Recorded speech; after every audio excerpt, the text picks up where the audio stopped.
Assalamualaikum.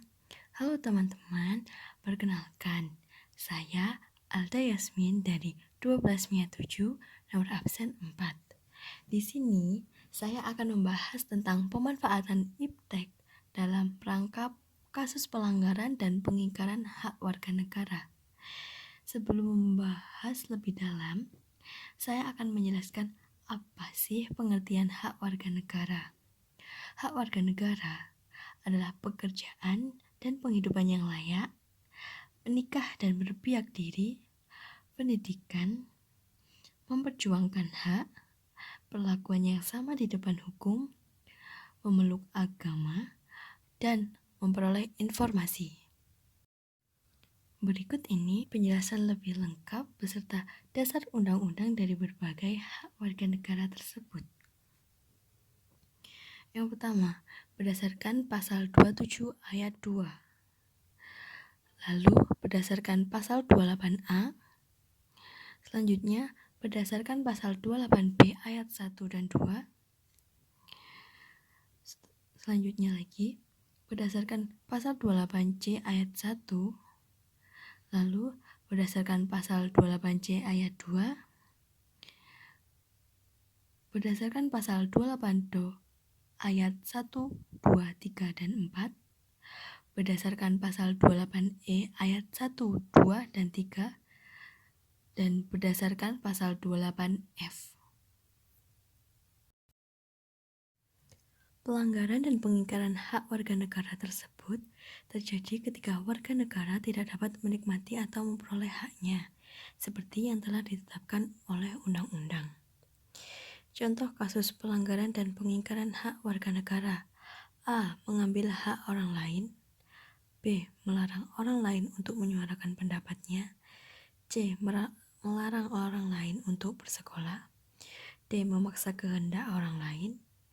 E. Kemiskinan yang masih menimpa sebagian masyarakat Indonesia.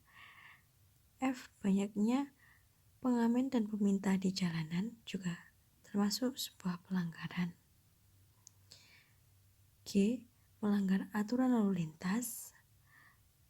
Dan selanjutnya, melakukan tindakan pidana korupsi.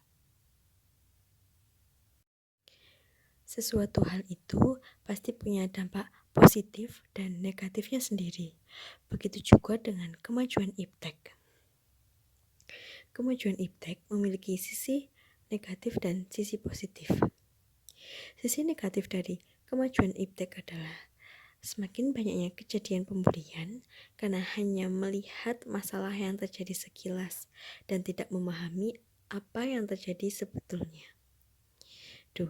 Menjamurnya budaya tawuran karena melihat video-video yang ada di platform sosial media sehingga menjadi contoh bagi para remaja. 3.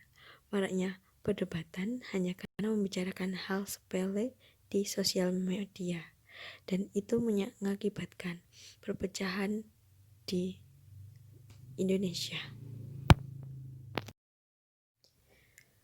Kemajuan iptek juga memiliki sisi positif, yaitu yang pertama, kita dapat menyelesaikan suatu masalah dengan baik-baik, yaitu dengan cara menyampaikan dengan baik-baik.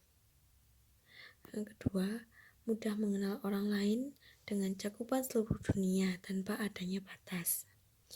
Yang ketiga, karakter penerus bangsa menjadi kritis, cerdas, dan berpikiran terbuka. Dan masih banyak sisi positif lain yang dapat diambil dari kemajuan iptek.